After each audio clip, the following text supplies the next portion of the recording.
Hi there. Welcome to Nomadic Diaries. We're the podcast that takes you on journeys through the lives of those who have already embraced the international lifestyles. Whether you're an expat, a digital nomad, or someone who's dreaming of those lifestyles, this is your passport to a world of insight. We dive deep into the hearts and minds of the overseas lifestyle professionals, the authors, and researchers.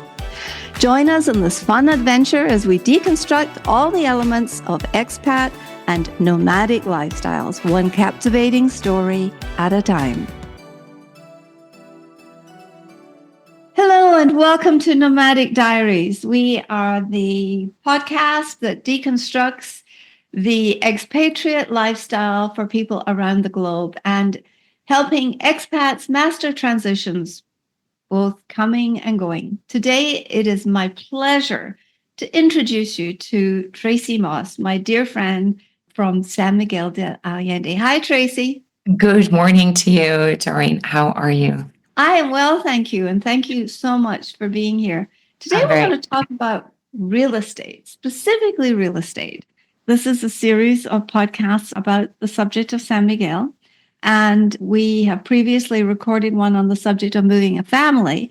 And now we're going to focus today's episode on real estate. And Tracy is an agent with Berkshire Hathaway Luxury Collection. Could you tell us a little bit about the benefits that you offer your clients through Berkshire Hathaway? Yes, definitely. First of all, I would just like to say that I've been in San Miguel de Allende for 8 years now and over 20 years in Mexico. And I've seen a big shift with the real estate market. You know, we've had a lot of people moving into the town, a lot of new buildings going up on the outskirts of San Miguel. So we do have a lot to offer people that are looking to move their families or just coming down as a couple.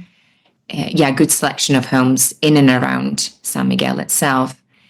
And so the town, as far as weather, food, culture, I think it has something to offer everybody. Wouldn't you agree, Doreen? I mean, you've been here a few years as well now.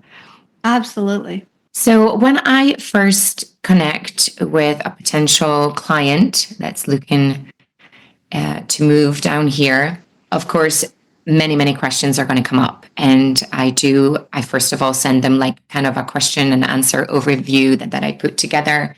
And so it gives them kind of an idea of what to expect. But of course, then I have a phone call with them and we cover as many questions as we can. It's a bit daunting when you're moving to another country. I've done it so many times and I really sympathize with people and try and make it as easy and as smooth as can be, and cover everything that they need to kind of know about before they get down here. And so once we've had a phone call and various things back and forth, and they set the date to get down here, I will first of all set up to see a couple of homes, depending on what they really are looking for, and we'll drive around, and I will let them see different neighborhoods in San Miguel. Every neighborhood in San Miguel is completely different. And I know I cover a luxury collection, but I just want to tell the listeners that I do cover from, the 150,000 range all the way up. And not just the homes that Berkshire Hathaway Home Collections sell, but also from other companies as well. So when my clients come here and they feel good and they just want to work with one agent, I can pull up all the homes. We have WhatsApp groups as well. And I can send them options, not just with our agency. I just want to clear that up because in different states in the US, I know you've got to, maybe if you like a home with another agency, you've got to go in with that agent. No, I can show all the different homes that we have. It's more like a multi-listing type of service. It's kind of like that. Yes.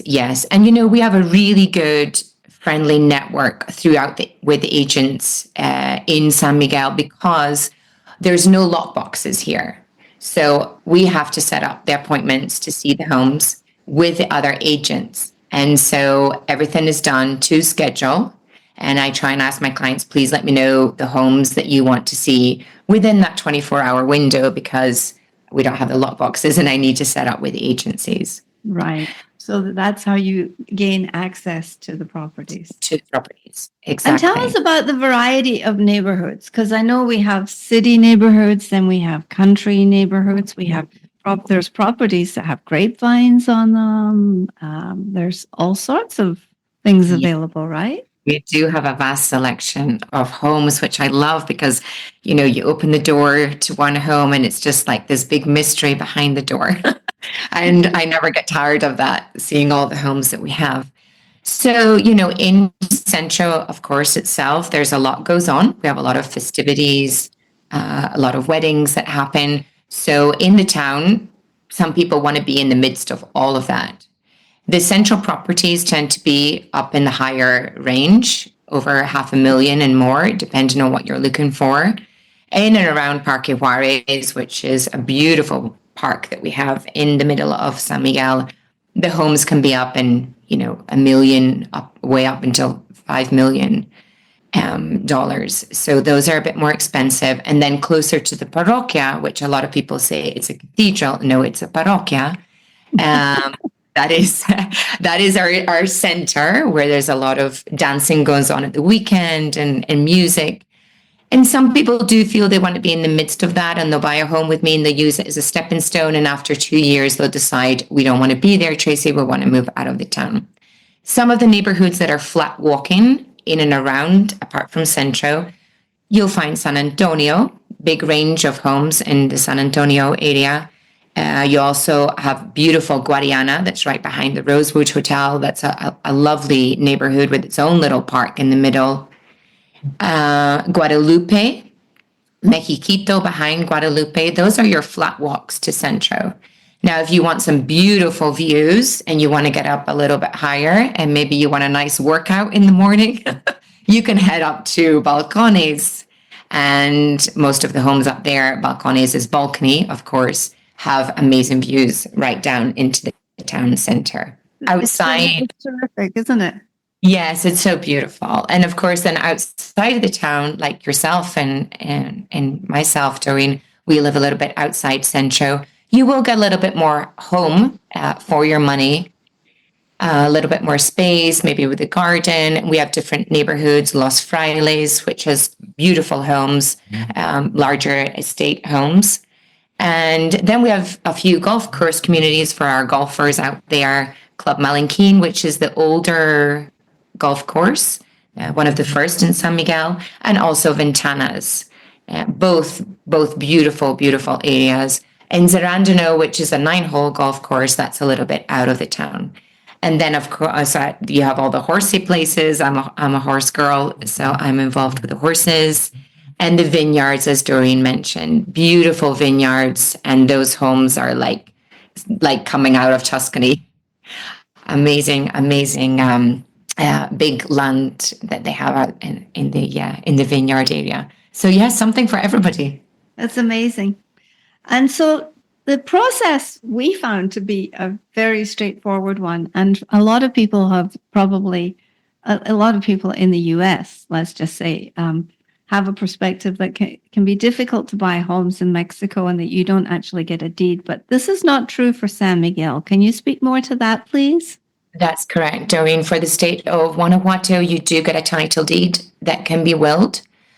We set up all that. If you wish to do a will, bear in mind that the will that you do in Mexico is completely different from the one that you have in the US. We do all the process for you with the closing costs and everything. We do everything with a lawyer. So first of all, it is an easy process. When you decide to purchase a home, the first step that we do is we get you the permit, because a lot of people do think, Doreen, that they have to be permanent residents to buy a home. You do not. You can buy with a tourist visa. And I get the permit for you. It's an SRE permit. It's from the Secretaría de Relaciones Exteriores. And we get that permit. It costs $150 to get that permit. But you do have to be here to sign for that. So what I suggest for most of my clients is that they do a power of attorney. And with that, it makes it easier. If you can't be here for closing, we can get the permit for you. And that's a $200 to do a power of attorney. Again, we do all that for you. Then the process is a very simple one. When you pick the home, you have your permit. We move forward with the inspection, the home inspection. That is all in English. The report's done in English. And then from there, when everything has been signed and agreed, we move forward with a 10% deposit through escrow. We use a company called TLA, and that deposit is actually done in the US. So if you are from the US and buy in, that deposit is a domestic, a national transfer. So it goes in very fast. 10% is held, and then 3 days before closing, the balance is funded. And that's it. So it's a very easy process to purchase here. And you do get in your hand a physical deed at the end of it, right? That's correct. It takes 6 to 8 weeks for the title deed to come through. And yes, and then as I said, you set up an appointment through myself with a lawyer to get the will. Yeah. That's terrific. Now, I wonder how many people are wondering in the back of their minds, well, we heard that it was really inexpensive to move to Mexico, and then now we're telling them it's not. What is the other side of that coin?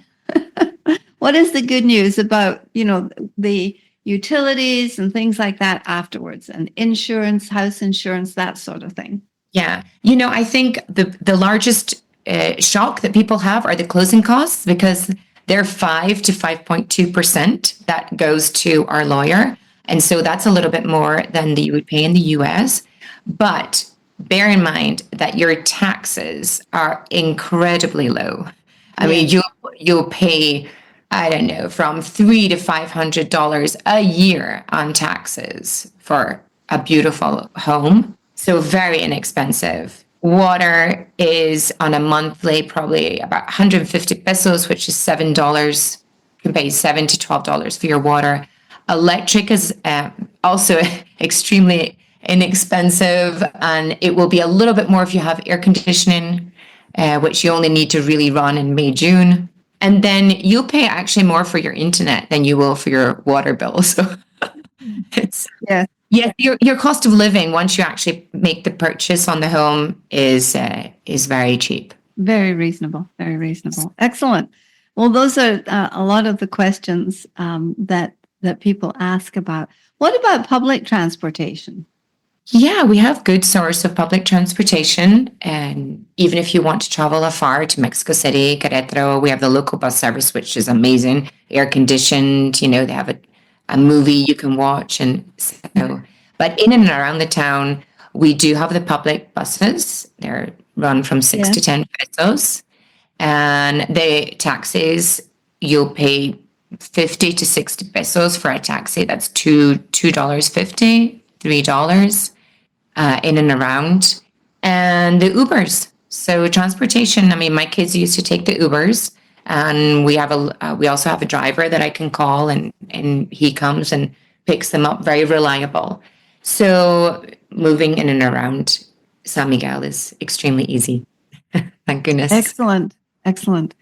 So how has the real estate market changed over the last few years, and where do you see it headed now, in case people are sort of thinking, oh, I'm going to make this move in 18 months or a year? Well, right now the prices are on hold, kind of stable at the moment, but we've seen a big influx. I've seen a big movement this year with people coming into San Miguel. So there's been a lot. We do have good inventory right now, but it's been snapped up pretty fast by the people that are moving in. Last year was slower for us, I think, because of the elections and people didn't really know what was going to happen. So it was kind of a quieter year.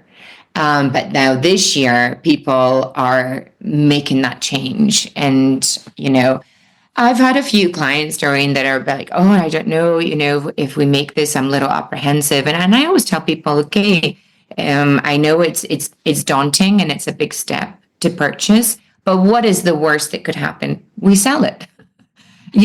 So it's, I think when you get over that hurdle and you make that decision and you feel comfortable and people are excited about making that move, but I don't, I see, and there's a lot of new builds on the outskirts of the town.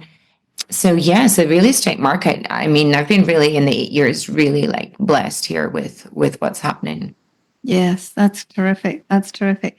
Now, let's talk a little bit about what are the cultural adjustments that most people find challenging when they move to San Miguel? Yes, I think we touched on this on the last podcast that we did, but I think two of the biggest challenges that they have will definitely be the language barrier. And I'm just not, I'm an agent, but I'm also there to help my clients with whatever they may need. Whether it would be to go and pay an electric bill or their tax, or to, I don't know, communicate with a plumber if they have something going on with their house. I'm always there for my clients. And so that's going to be probably one of the biggest challenges. And then the other will be just changing that mindset, just changing that chip a little bit, and just to have a little bit more patience, because although we do get things done in Mexico, it's not maybe as fast as, as people would like. And it can be a little bit of a challenge. I do have clients say to me, well, we don't do it. It's different in the US. Yes, I know, but you're in Mexico. But I must say, on the Mexican culture in itself, I mean, my ex-husband, Mexican, my children were born in Mexico. I love the culture. I love it. They're happy. They're positive people. They mean well. So I know they'll tell you mañana, and they don't mean it to be like a lie or anything like that. It's just how they are. It's just how they are. But in San Miguel, the people are extremely loving, friendly. The people that do come here love the energy in the town. I mean, that's what happened to me after 3 weeks. I fell in love with this town. I didn't want to go anywhere else. And so... Well, this has been a wonderful overview of the real estate buying process in San Miguel. Is there something that you would like to leave the listeners with today? One tip that you would like to leave them with? I think, don't be scared to reach out and ask for help, and, and make the move. If you're really thinking about it, but there's certain things holding you back, or come down and rent for a few months before you make that move to purchase. I can also help you and direct you in the right direction to go for renting. And so that might be the way that you want to go if you're still a little bit apprehensive about that. And I think for anyone, do it. I mean, do it for a year. It's amazing. Life is a big experiment. It is, and I honestly have had so many clients, Doreen, over the last couple of years say to me, why did we not do this like years ago? That's how I feel. That's exactly how I feel. Yes. It's been a wonderful, positive influence in our lives. And this is our, 8th or 9th country to live in. Yes. But there's so much to learn. There's so many ways to grow. There are so many ways to change and learn about the world and look through another cultural lens. It's such a terrific opportunity. So we encourage y'all to come and visit and meet Tracy and take a look and consider the possibilities that San Miguel offers. Thank you so much for coming on. I'm going to put in the show notes all of your details, but where can people find you one more time? On the Berkshire Hathaway Home Services on the webpage. I also have my own webpage. It's buyinsanmiguel.com. And my number and all the information is there. I'm more than willing to help with whatever your listeners may need, Doreen. Terrific. Well, thank you so much for joining us. And listeners, thank you for tuning into Nomadic Diaries, the podcast that helps expats and digital nomads manage and become masters of their transitions, either moving or returning home. And please share this with one other person. We are a small, very private, independent podcast, and we would love it if you would share this information with one person. Thank you. So for today, it's sayonara, masalama, and in my new host country, hasta luego. Bye.